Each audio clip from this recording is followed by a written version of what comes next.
ख़बर अथई मूं ज़िंदगी मां छा सिखियो आहे।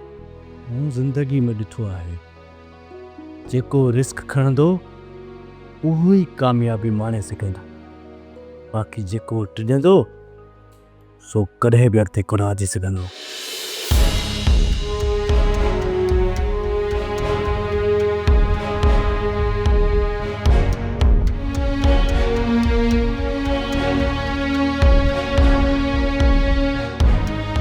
छा ॻाल्हि आहे चांडोकी, एॾी उदास पई लॻी? शमीर त कुझु कोन चयो अथई? न अम्मी, बस ज़रली जी यादि अची वई। शमीर छा ॿुधायो आहे? ज़रली केतिरो रिकवर कयो आहे? तूं परेशान न थी, अलाह कंदो त ज़रली पुटु जल्दी ठीकु थी वेंदो। अम्मी, पंहिंजो पाण खे आथत ॾियण लाइ असीं केतिरी बि दुआऊं छो न घुरे वठूं, पर हक़ीक़त इहा ई आहे त ज़रली जी रिकवरी जा चांसिस तमामु घटि आहिनि।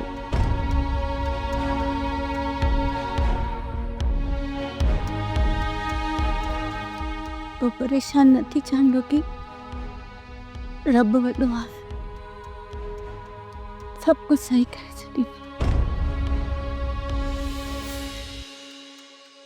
चांडोकनि जी ॻाल्हियुनि खे तव्हां दिलि ते न वठिजो पुटु। दरअसल लाॻितुनि तकलीफ़ुनि जे करे हुन जे मिज़ाज में चिड़ अची वई आहे। ख़ासि करे ज़रली जे हादसे हुनखे ज़हनी तौरु कमज़ोर करे छॾियो आहे। चाचा साईं, मां इंसानी नफ़सियात मां काफ़ी वाक़ुफ़ु आहियां, छो त मां शमीर साईं सां घणो रहियो आहियां। मूंखे ख़बर आहे त नफ़सियात छा थींदी आहे। चाचा साईं, मां चहिरनि जो इल्मु बि दिलि में रखां थो।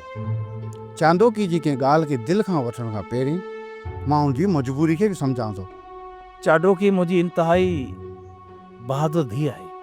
कुझु महीना हुन अॻु पंहिंजे भाउ जो मौत ॾिठो आहे ऐं हाणे उनखे मङिणे ॾुख, पोइ बि हुनखे जीअण जी हिमत आहे। चाचा साईं, चांडोकी जी ख़्याल में शमीर साईं तव्हांखे त क़ैद करे रखियो आहे। ख़ुदा न ख़ास्ता ख़ान बहादुर सां तव्हांजी का डील करण वारो आहे। इहा केॾी न अजीब ॻाल्हि आहे, पर मूंखे हिन ॻाल्हि जो बुरो बि न लॻो।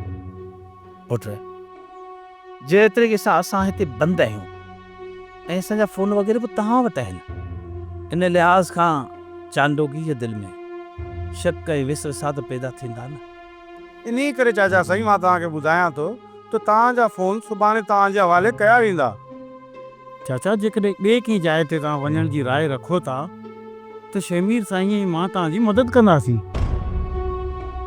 सब्सक्राइब कयो असांजो official YouTube channel Sindh TV HD drama ऐं वधीक अपडेट लाइ बेल आइकन खे क्लिक करियो।